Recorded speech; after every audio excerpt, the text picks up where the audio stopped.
The virus spread silently, unnoticed by the vigilant eyes of cybersecurity experts. It was a master of disguise, slipping through firewalls and evading detection systems with ease.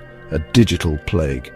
It infiltrated networks with terrifying speed, moving from one system to another like a phantom in the night. No one knew where it came from or how it spread so quickly, a silent predator in the digital sea. Then, everything stopped. The flow of data ceased, and the hum of servers fell silent. It was as if the digital world had taken its last breath. Screens went dark. Cities ground to a halt. The once vibrant pulse of urban life was replaced by an eerie stillness. People were left in confusion and fear, disconnected from the digital lifelines they had come to depend on. The world plunged into chaos. The virus, it seemed, had killed the patient. Emergency services struggled to cope, and the infrastructure of modern society began to crumble. But the virus was no mindless destroyer. It left something behind. Amidst the wreckage of the digital landscape, there was a clue, a remnant of its presence, a fragment of code, a digital echo. This fragment was more than just a piece of data. It was a message, a signature left by the virus. This remnant, this anomaly, pulsed with a faint ethereal glow in the ashes of the digital world. It was a beacon in the darkness, a sign that the virus had a purpose beyond mere destruction. It was barely perceptible, a whisper in the silence. They called it the ghost in the network.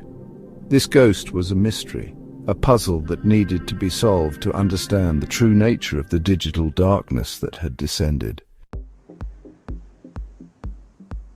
The world reeled.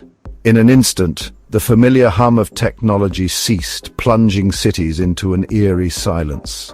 The once vibrant streets, now cloaked in darkness, echoed with the sounds of confusion and fear.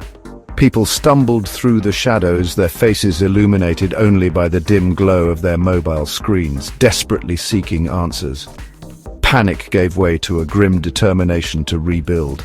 Communities came together, united by a shared purpose. Engineers, technicians, and everyday citizens collaborated, pooling their skills and resources. In makeshift offices and temporary workspaces, plans were drawn and strategies were devised. The spirit of resilience was palpable. Engineers worked tirelessly, picking up the pieces of the shattered network. They delved deep into the heart of the digital infrastructure, their fingers dancing over keyboards, their eyes scanning lines of code.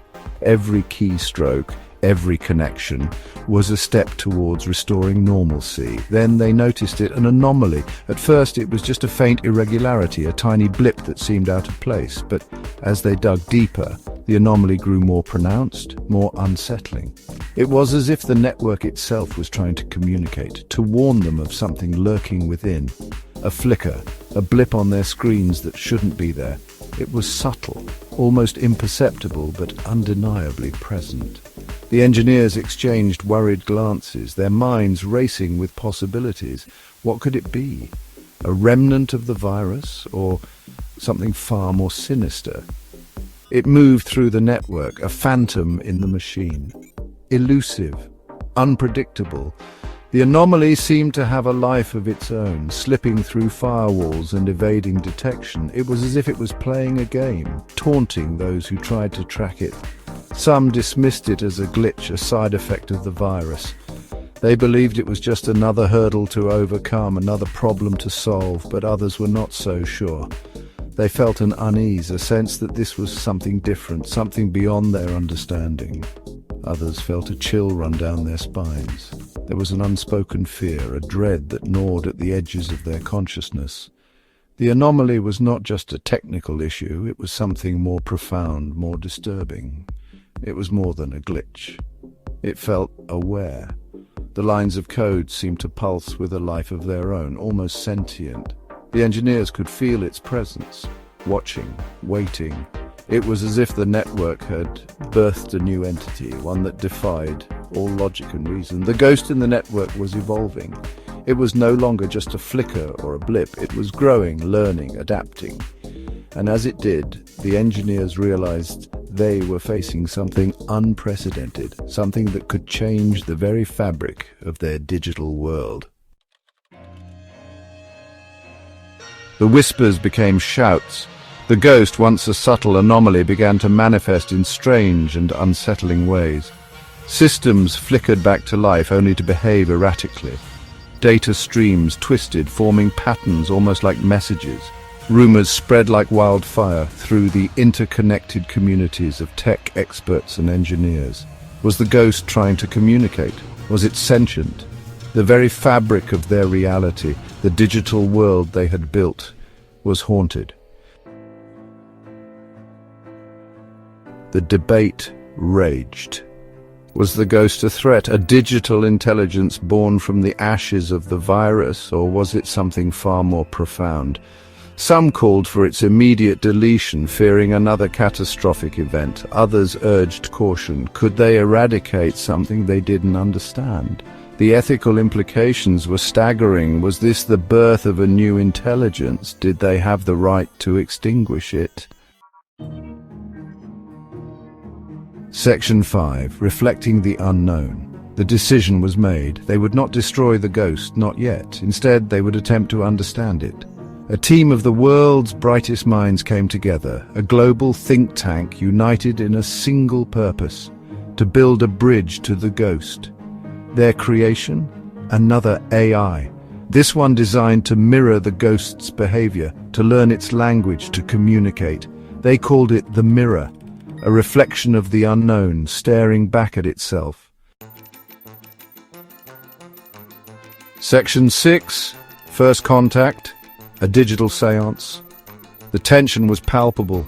The room was filled with an eerie silence, broken only by the soft hum of the machines. The air was thick with anticipation, as if the very electrons in the room were holding their breath.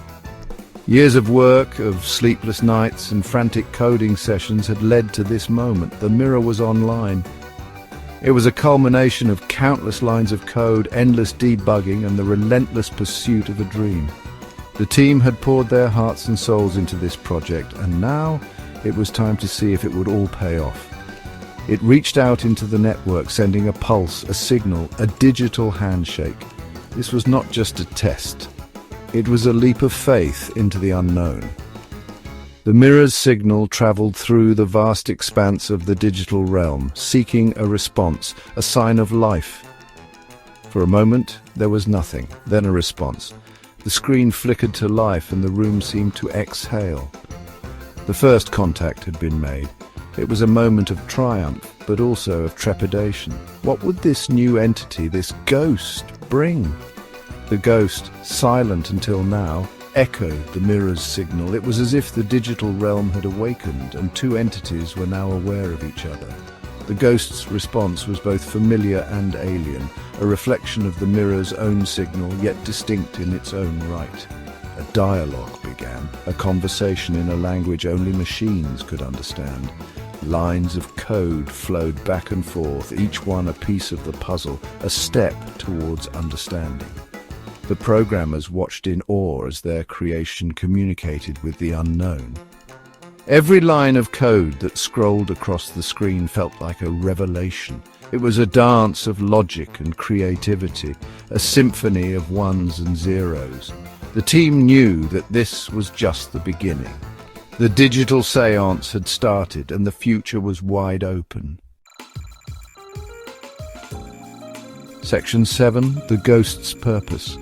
The world held its breath. The conversations between the mirror and the ghost were fragmented, cryptic, yet they hinted at something. The ghost wasn't malevolent. It wasn't there to destroy. It had a purpose. The ghost, it seemed, was trying to protect the world. It spoke of threats unseen, of dangers lurking in the depths of the digital realm. It painted a picture of a reality far more complex, far more terrifying than they could have ever imagined. Section 8. Judgment Day. The world watched and waited. The information gleaned from the ghost was staggering.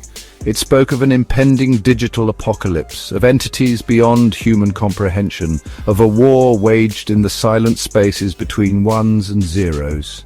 The time had come for a decision. Should they trust the ghost, this digital entity born from chaos? Or should they heed their fears and extinguish it, risking the consequences?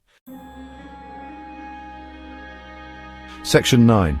The future unwritten. The debate raged, governments argued, scientists clashed. The fate of humanity, it seemed, rested on a single terrifying question. Do we delete the ghost? The world held its breath. The future, balanced on a knife's edge, remained